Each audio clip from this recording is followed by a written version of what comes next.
आवां जो host commando Panwar. अवां ॾिसी रहिया आहियो सचाई न्यूज़। नाज़रीन, ख़बर शामिल कयूं था हींअर चक मां त तालके लखी गुलाम शाह जे चक जी मैन सराफा बाज़ार में हथियारबंदनि जी तनवीर अहमद अंसारी जी दुकान ते चढ़ाई, दुकानदार खे मार कुट।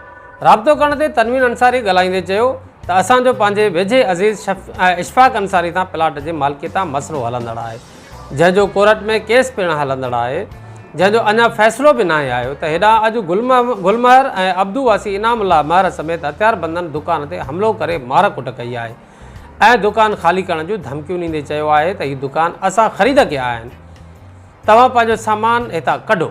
वधीक हिननि जो चवणु आहे त असां मिसकीन ऐं इंतिहाई शरीफ़ माण्हू आहियूं, असां सां इंसाफ़ कयो वञे। तनवीर अंसारी जी जी असांजो भाइट आहे इशफ़ाक़ अंसारी, अब्दुल मनान अंसारी जी जी उन सां मिल्कियत जो जेको मसइलो हले थो जी जी, जंहिंजो अदालत में केस हले थो सही, जेके 10 हाज़िरी थी चुकियूं आहिनि, जिते लीड हुई जेका अब्दुल मनान अंसारी, इशफ़ाक़ अंसारी, गुलमहर, इहे चवनि था इहा असांजी मिल्कियत आहे। असां अदालत में केस 10 हाज़िरी में हिकु बि उहे न आया आहिनि। केतिरो टाइम थी वियो आहे? इनखे तक़रीबन 8 महीना थी चुका आहिनि। सही, अॻिले साल खां रमज़ान खां जहिड़ो शुरू आहे, लेकिन अदालत में 8 महीना थी चुका आहिनि।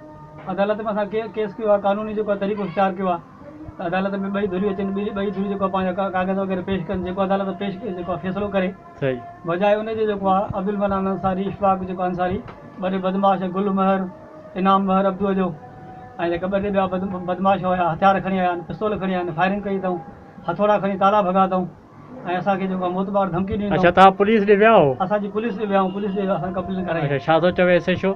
अॻिली धुर खे जेको लाकअप कयो आहे सही, ऐं जेको आहे फर्दर जेको आहे अदालत जो केस आहे, अदालत में जेको आहे निभायो आहे।